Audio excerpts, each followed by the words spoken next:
શુક્રવારના દિવસે 8,827 કરોડનું વેચાણ અને આજના દિવસે બાઉન્સ આવ્યો, પરંતુ એક આંકડો હજુ ચેતવણી આપે છે.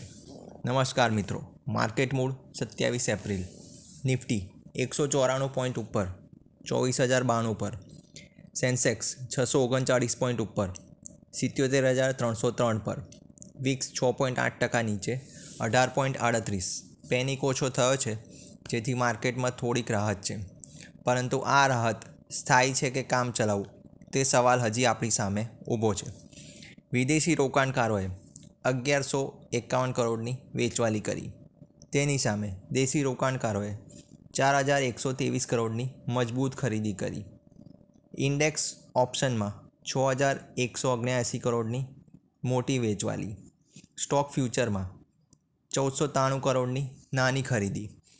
એક તરફ નાની ખરીદી, બીજી તરફ સાવધાની. આ પૂરો ભરોસો માર્કેટ પર ન કહી શકાય. બાઉન્સ આવ્યો, સારું કહેવાય. વિક્સોમાં ઘટાડો થયો, સારું કહી શકાય, પરંતુ એફઆઈઆઈનો ઝુકાવ હજુ સેલિંગ પર છે, તેને આપણે અવોઇડ ના કરી શકીએ. બાઉન્સને રેલી ના સમજવી જોઈએ.